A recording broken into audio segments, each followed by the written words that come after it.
So, guys, I want to talk about AEW wrestling, and there are some people talking about the women's Blood and Guts match and the women's tag team title division. So, I really just think that there are people saying that does elevate AEW and it doesn't elevate AEW. It doesn't fix the problems of the women's division, and it does fix the problems of the women's division. The simple answer is that we have to wait and see what happens, really. And really, the big problem with the women's division is Mercedes Moné, really, because when they did Mercedes versus Tony Storm, you basically just buried the entire roster to make that match happen, really. And then you also have Athena as a 1,000-day champion, really. So you have to get to a point where you have to make credible opponents for Tony Storm, Mercedes Moné, and Athena, really, because one of the reasons why people have very long title reigns or undefeated streaks is because the division is either buried, like with Fabulous Moolah, or sometimes you run into there's nobody that can.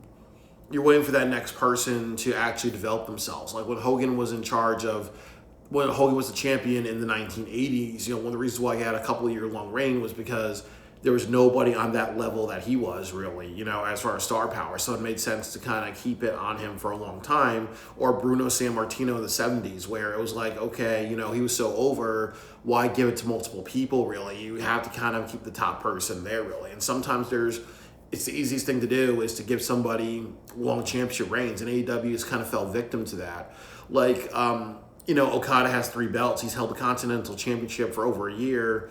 Athena has been a champ for 1,000 days. She may actually pass the Hulk Hogan 1980s reign if she holds it for like another year or a little bit longer. And then the other thing too is Mercedes about to be 500 days with the TBS Championship.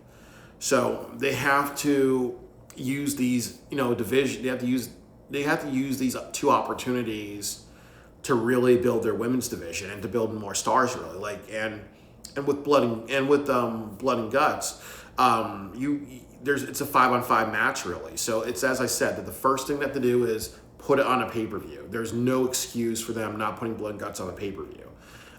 Because the other thing is, like, what are matches you have for Wrestle Dream?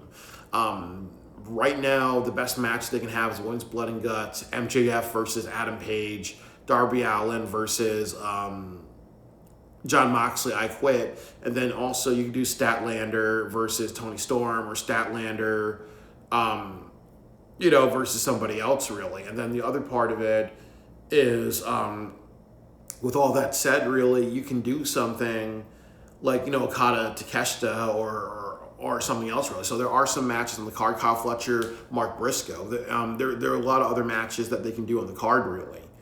But Women's Blood and Guts would add to the show, really. And then also, too, I would love to see AEW not have 13, 14 matches. I'd love to see them have like one long match and maybe 8 or 9 matches on a card, because it's good for them to experiment a little bit, because, you don't want to turn into, we're going to have way too many matches on the show, really, or we're going to draw it out 4 or 5 hours to make it feel epic.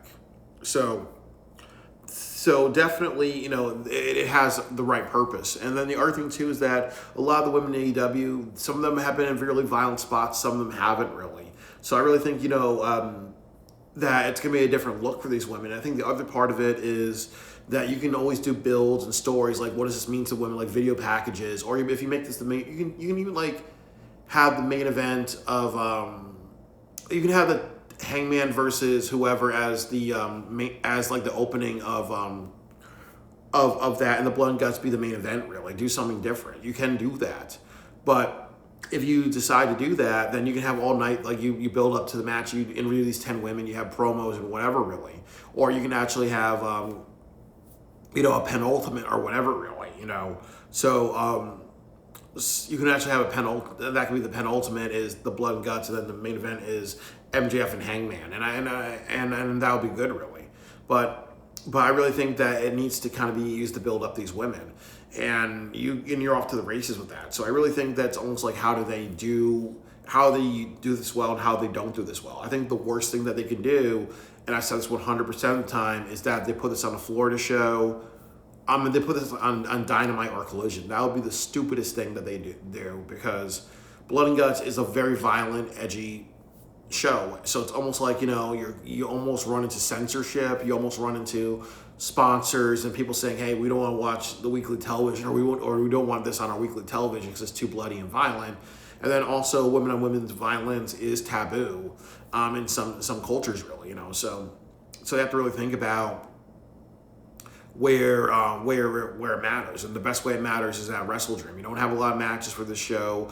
There's a lot of things that they can set up, really, and this is the right time to do it. It's either WrestleDream, but if you want to save it to Full Gear, no problem. But the problem is you don't have a lot of stuff for WrestleDream, and they have 4,000 people, and that's terrible. And like I said before, it's embarrassing because the reason why it's really embarrassing and it's dangerous is because TNA Wrestling did 8,000 Slammiversary. So technically, you have a show that's going to be 1,000 more people than Bound for Glory, for the second biggest company in the U.S., really. That's unacceptable, really. So, you have to think about views. You have to think about making money. You have to think about, like what works, really. So the Women's Blood and Guts will do that for you.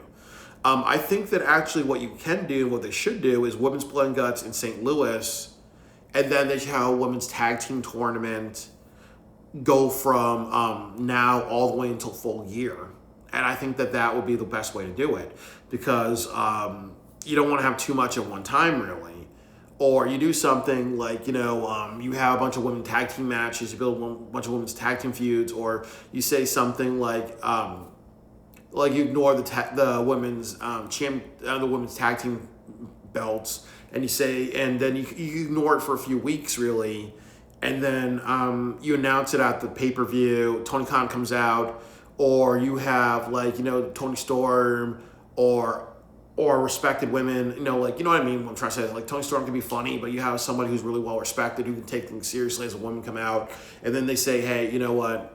We're doing the tag team tournament, and we're going to crown the champions at Full Gear, really. So then you set up 2 pay-per-views as well, really, But I think that Women's Blood and Guts, if they make those 10 women stand out, and then they kind of say, hey, we're going to do what we do, what WWE does with the Royal Rumble and the Elimination Chamber. We're going to take these women, and we're going to actually have them, in other feud with other people and do other shit as well, really. Then that's good, really, because it shows that you're utilizing them throughout the year. You're not just having them kind of disappear for a while.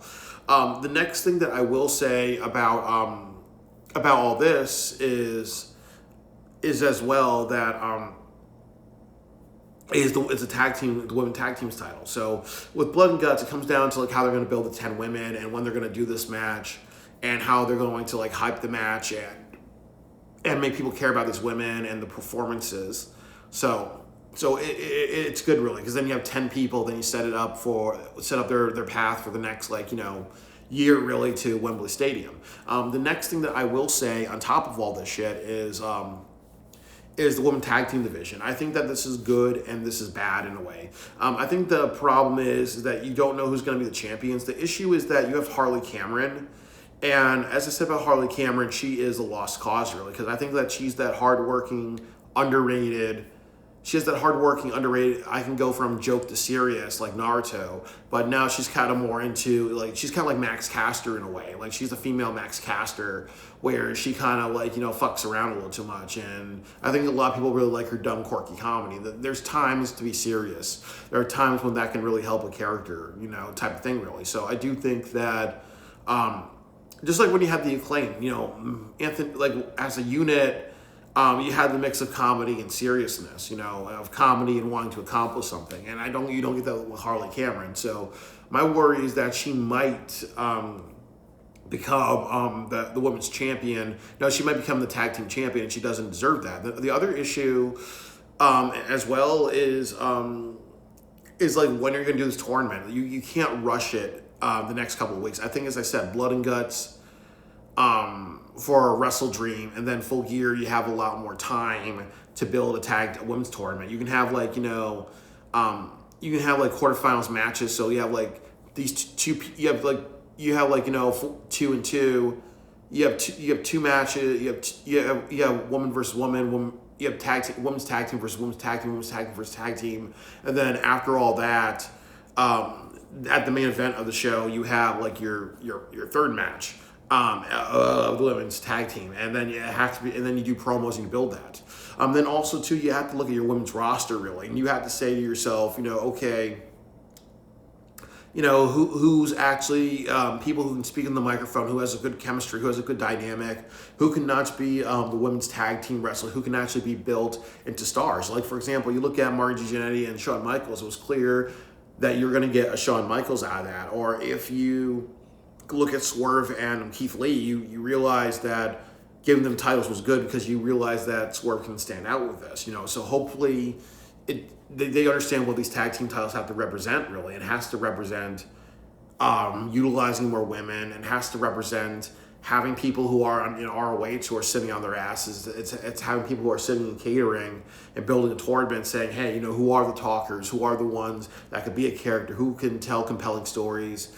And we need to work with those either in tag team or singles divisions. And then eventually, like they have to nerf Tony Storm, Mercedes, and Athena a little bit, because then again, you can't have you can't have the what was the old expression go, the immovable force and the irresistible force and the immovable object. You can't have them kind of be like this.